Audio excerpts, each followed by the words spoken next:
Guys, welcome back to my YouTube channel. It's EmpressTeepha here. In today's video, we are going to be making plantain chips from unripe plantains. Make sure you stick with me till the end of this video, and I assure you are going to enjoy every bit of it. Thank you.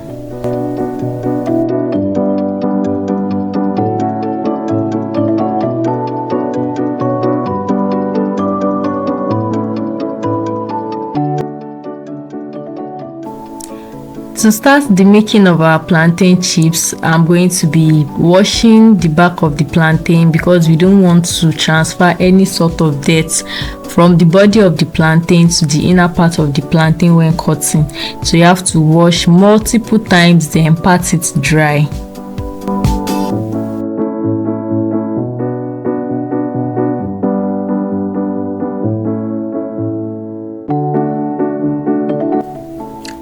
Before I start to peel the plantain, I'm going to rub my palms with a little bit of vegetable oil.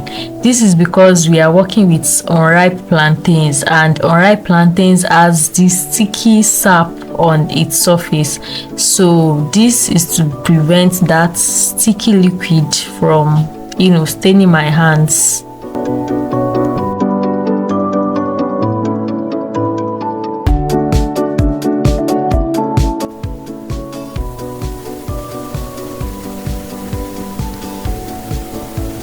Unripe plantains are a little bit hard to peel, so one tip, if you are working with a large amount of plantain, one tip I will give you is to boil the plantain for about 5 minutes to soften the skin before peeling.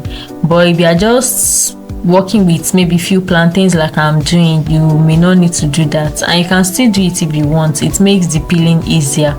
Just dip the plantains inside hot boiling water. Let it boil, let it stay inside the boiling water for at least 4-5 minutes. The skin will soften and you'll be able to peel it much easier. So this is me peeling the plantains. After peeling your plantain, make sure that no string of the plantain is on the surface of your plantain. No part of the peel is still remaining on the plantain, so cut out any peel, any string, or any bad parts that you feel is not supposed to be part of your plantain chips. Okay, just make sure that it is very neat as you are peeling it. No dirt, no sticky substance, no peel, nothing. And after that, we just move on to slicing the plantain chips. So I'm using this tiny slicer. You can use any slicer that you have, any type of slicer that you have. You can use your knife also. Just make sure that it is very, very thin. Okay, very, very thin. So this is me using the slicer to just slice the plantain chips.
Now I'm done peeling. I'll just make a small solution of salt and water.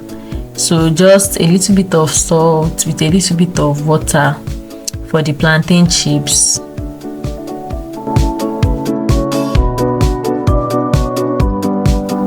Just stir and stir and stir until all that salt has dissolved. The salt has to dissolve into the water. Okay.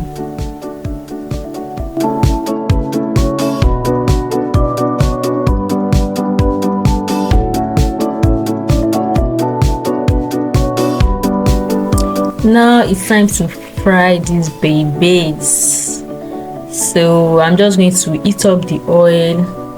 I'm putting one to make sure that the oil is hot before I start putting the rest. And as I'm putting it, I'm making sure that the plantain chips are not sticking together, so that as I'm frying, they are separating into the oil.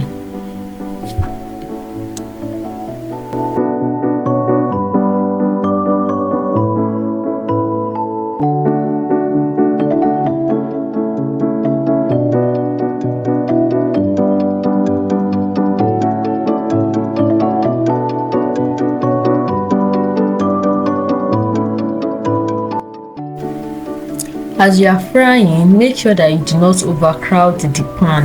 What happens is when you have too much plantain chips in the oil, it's going to take a longer time to cook, and it might not come out as crispy as you might like it. So make sure that you are not overcrowding the pan, and make sure you are separating as it is frying. You are separating the plantain chips so that they are not sticking together inside the oil.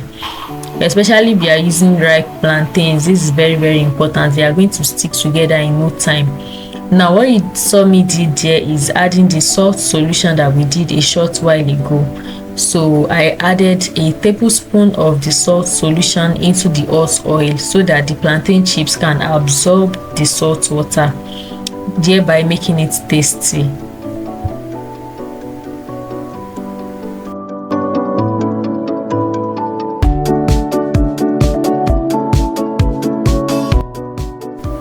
At this point, the plantain chips are perfectly fried, and I'm just going to take them out of the oil.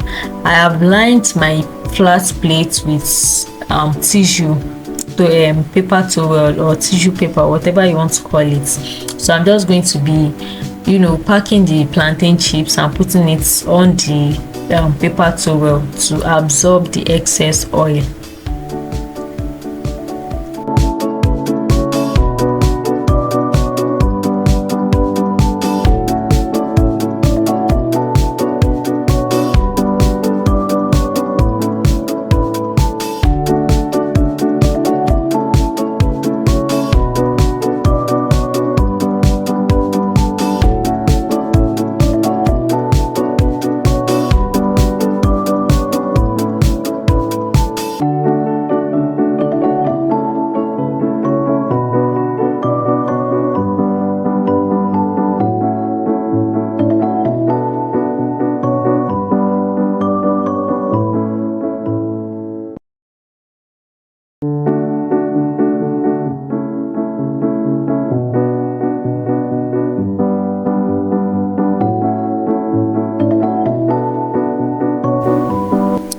For the second batch, I switched to a deeper wok pan, because this allows me to have much more plantain chips inside the oil so that I can get done faster than if I'm using that flat, smaller frying pan.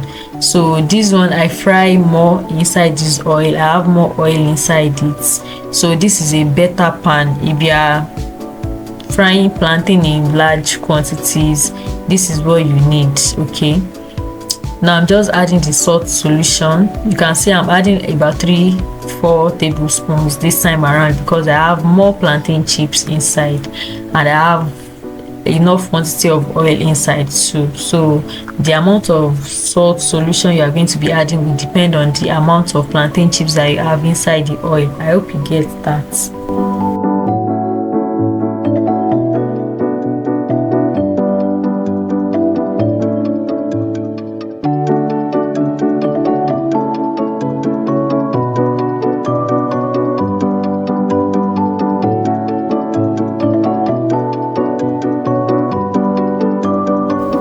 Another important thing to note here is that when you want to take the second batch off the fire or off the oil from inside the oil or whatever, make sure that you are packing the first batch that you have on the paper towel away from the paper towel. You don't want to start packing the new batch and put it on top of the old batch that is already cooling off already, so make sure you get those off before you start packing the new batch. Okay, so that's it. That's the second batch. I think I fried another batch after this. Yes, I fried in 3 batches.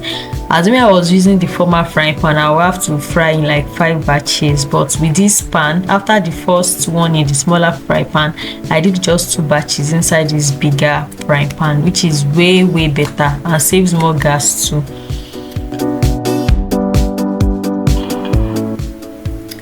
And now that we are done frying, I'm just going to allow the plantain chips to cool off completely. And after they've cooled off completely, you can enjoy your plantain chips.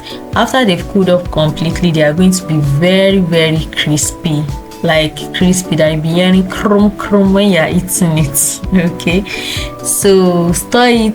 If you are storing, if you are not going to finish everything at once, obviously this quantity, we won't be finishing it at once. Make sure that you are storing in an airtight container or in a Ziploc bag. Okay, and enjoy your plantain chips.